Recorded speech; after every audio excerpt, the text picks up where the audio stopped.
Today we continue on with our NHL GM report card series, looking at the offseason activity of all the NHL teams and grading their GMs on their work. Today we look at Steve Yzerman and the Detroit Red Wings, and that's coming up next.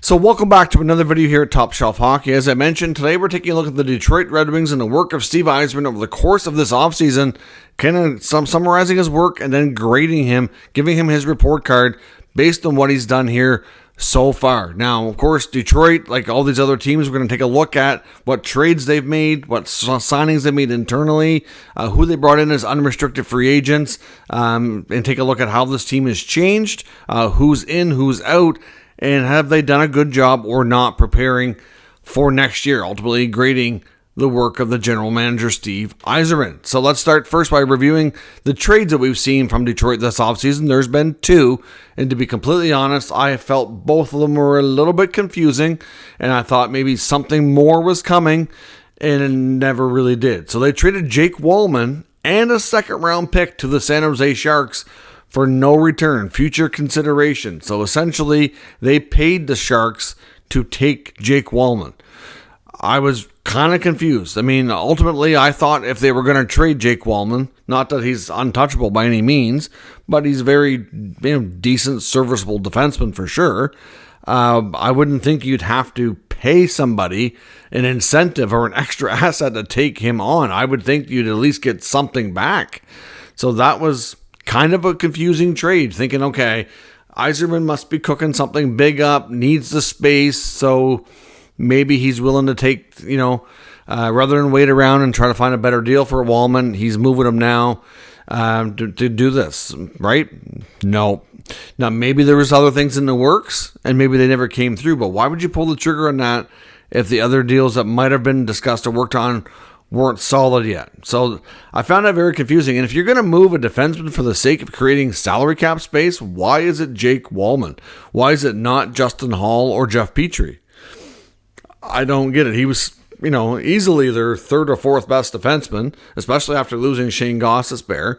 I mean, you got Mo Seider there, obviously, right? Ben Sherratt, and then you're probably looking at like Walman. It kind of would be your next, based on who's there now or who was there at the time. Simon Evanson's an up-and-coming guy. You got Olli Mata and then Petrie. Like, I don't know. I'd take Walman over Mata and Petrie, that's for sure, and Justin Hall. So kind of a confusing trade, to be honest. That was my take on it then. That's my take on it now. The next deal they did was with the Anaheim Ducks. So both California teams with lots of cap space. They moved Robbie Fabry and a fourth-round pick to the Ducks for Gage Alexander. Again, moving out a middle six winger. Now, I know Fabry has history of missing time and dealt with a lot of injuries in his career, but he has been reasonably productive. And every time he comes back, he still manages to be productive. Now, is he first line, untouchable kind of player? No, he's not, for sure.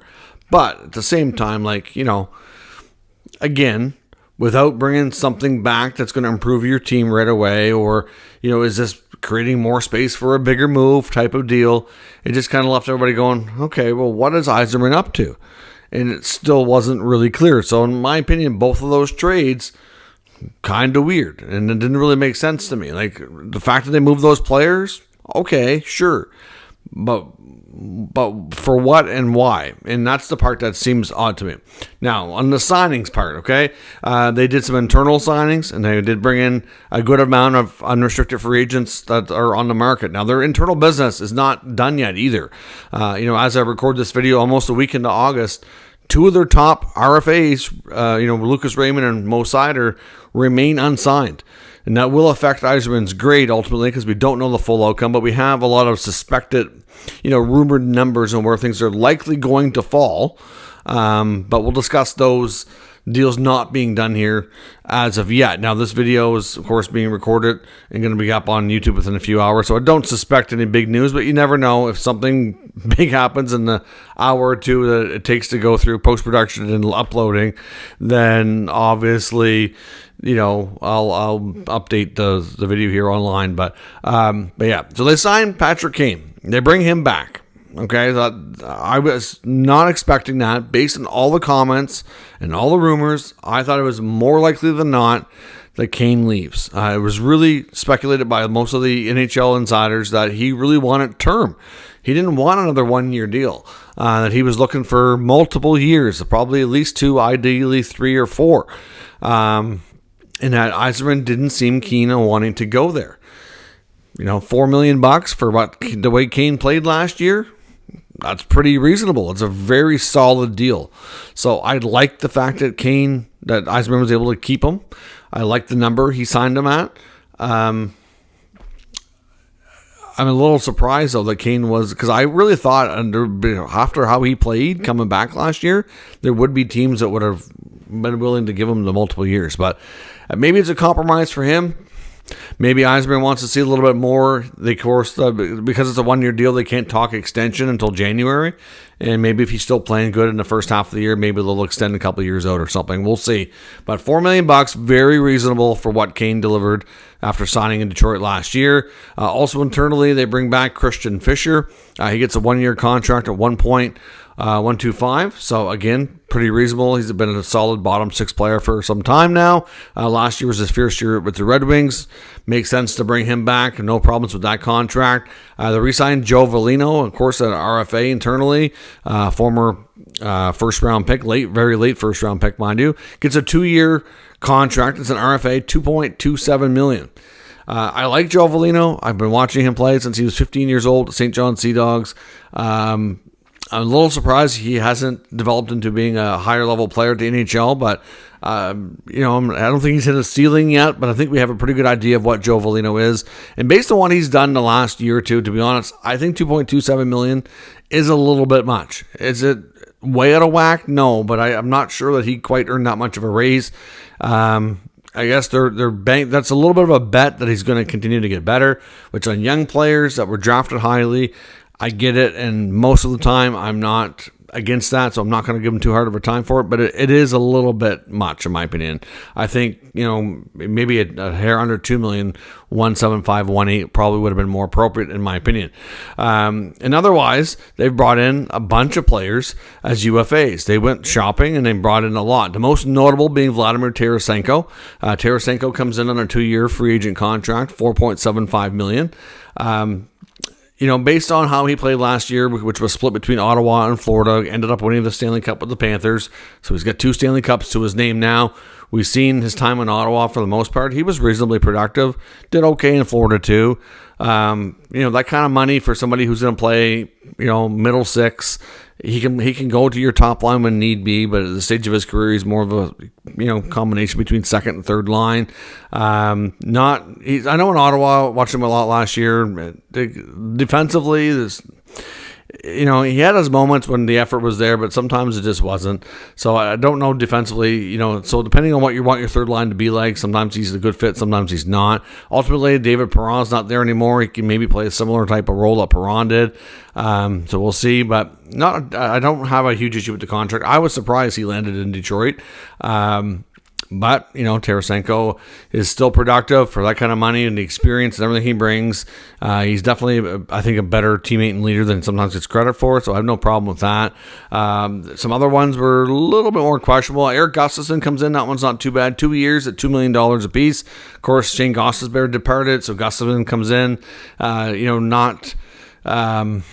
different kind of player for sure, but he's going to be able to give you some of the offense that you're going to lose with Gostisbehere, and maybe not the exact same amount, but he's been productive.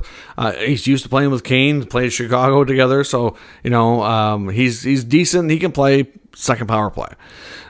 He can skate and he can move the puck. But defensively, but for somebody, if you want to get him in the right situations and kind of use him to be more of just for the offensive part of his game, it's not a bad signing. He's a good depth guy for offense and can skate. So, not too bad there. Cam Talbot comes in for 2 years at 2.5. Not in love with that contract. I didn't love how he played in Ottawa 2 years back. That was not good. And yes, you could say the team in front of him defensively may not have been good, but he goes to LA and everybody's like, oh, look at him. He's doing so well. Obviously, the team defensively in front of him plays a big role. And not to say that it doesn't, but then what happened to Talbot in the second half? It's still the same team, and they completely crapped the bed. Ultimately, like the Kings were on the verge of maybe not even becoming a playoff team. They were slipping down, and bad goaltending was definitely a part of it. To get 2 years after the way he's played the last couple of years, to me, was surprising at this stage of his career. $2.5 million, I'm not, don't have any issues there. But the second year, to me, when you have Alex Line, you have Ville Husso, I was like, well, I'm not really sure that that's really necessary, but we'll see how that goes. Brings in Jack Campbell, too. Of course, Campbell got bought out of Edmonton. Has been terrible the last couple of years. 1 year, but this is a 1 year league minimum contract. He's likely going to end up in the minors, given the goaltending depth that they have. At this point, he might not even be a number 3. He might be looked upon as more as a number 4. We don't know. That's why I'm surprised that Yzerman has not moved a goalie. Most likely even a guy like Husso. To me, Lyon doesn't make sense to move. So anyways, they also bring in William Lagesson, 1 year league minimum. Okay, some extra depth there. Not a big deal. Can go into minors if need be. Joe Snively comes in, another 1 year league minimum deal. Tyler Mott signs 1 year, $800K. Okay, Tyler Mott can be a decent fourth liner for $800K. I'll take that. That's not too bad. And that kind of rounds out their signings. So ultimately, the main thing they did was bring back Kane. But externally, really, they brought in Talbot. So they now have Talbot, Lyon, Husso, and Campbell, which is like way too many goalies. And then you've got Gustafson in the back end to hopefully give you some of the things that Gostisbehere did and is not there for it anymore. And then you get Tarasenko in for Perron. They also lost, some other players. So, I don't know. So, I mean, they didn't do anything too crazy. It's not like he went out and spent a bunch of big money contracts on players that I think were terrible. To me, ultimately, like, everything's short term, fairly low risk. So, I don't have any issues there. Like I said, the goaltending, there's got to be another move coming, you'd think, right? And I don't mind the Tarasenko contract or the Gustafson contract. But, of course, they're older players. Like, it's just, to me, for a team that's been rebuilding, they've just added and added and added, like, older and older players. Like, this team is not as young as it used to be at all. So just kind of summarize the in and out. So the addition subtraction part here. Coming into the team, you got Cam Talbot and Jack Campbell between the pipes. Eric Gustafson on the back end, along with guys like William Lagesson for depth. And then you've got Vladimir Tarasenko and Tyler Mott up front, with Joe Snively being an extra depth piece, of course, as well. And of course, they re-signed Fisher and Vellino, of course. And going out, not returning, David Perron, Daniel Sprong, and Robbie Fabry in the forward group, and Jake Wallman and Shane Gostisbehere on the back end. So now looking up front, you've got likely a first line of Larkin, Raymond, DeBrincat, perhaps. Comfort, Kane, Tarasenko maybe is your second line. Kopp, Berggren. Berggren's also unsigned as well. And Rasmussen perhaps as a third line. Vellino, Fisher, Mott maybe as a fourth. Your back end, Sherratt, Seider, Evanson, Petrie, Mata, Gustafson. And then of course between the pipes, I don't know who it's going to be, because you got Husso, you got Lyon, you got Campbell, and you've got Talbot. I mean, Campbell would likely be the fourth. Like, that's why a trade's got to be coming in that sense, right? Like, anyways, and of course, like, the big unfinished business is Raymond and Seider, as I've said. So I'm like, okay, looking at the blue line, it's not better. You lose Gostisbehere, you bring in Gustafson, but like, in all honesty, that blue line last year was not phenomenal. It's got room to grow. Like, Seider is good. Hopefully Evanson takes a step. But like, Petrie's still there. Hall's still there. Hall might not even be your top 6. He's probably going to be number 7, barring injuries. He sat a lot last year too, and he's still there. Like, the blue line is not better.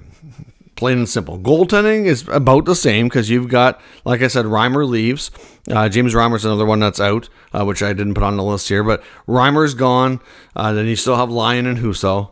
And then you got Talbot there instead. So, goaltending could be about the same, roughly, we'll say. I mean, I don't know.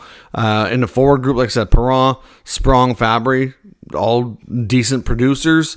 Tarasenko comes back. Mott's in the bottom 6. You might not be able to score as much, to be honest. So, I don't see how any part of the team has really gotten better. Now you'll have Kane for a full year, and I mean obviously missed part of the year in the beginning, so that's a plus. Like Tarasenko can still be productive, but you had Perron, Sprong, Fabry there, so like, and then like you get these contracts that are still kind of over the top here. I mean, Seider's likely going to get it if they do 8 years for both, which is a preference. You're going to likely get Seider in the $8+ million range, and then Raymond's probably going to be 7 to 7.5 range. Like I'm guessing Raymond probably. There could be anywhere from $500,000 to $1 million difference between the two is what most people kind of expect. So maybe Seider's, maybe he's 8.25 or 8.5, and then maybe Raymond's like 7.25, 7.5, something along those lines. I mean, they're not exact, but somewhere's in that ballpark. So you're going to likely have to bank on about $16 million of cap space for those two guys, which is about what they have. So they've got space to get them done. And the fact that, I guess at this point, there's no big pressure point yet. But if Yzerman somehow manages to get this close to training camp and is not done, like this team does not need any distractions going into the season. They don't need either of these guys missing time. I'm not convinced that this team is better. They just missed the playoffs last year. They had a good year moving up the standings, but they can't afford to have a bad start. Like any of these teams, like they're going to be in a fight, like probably with teams like Buffalo and Ottawa again. You still got the two Florida teams that are strong. Toronto, Boston are still strong.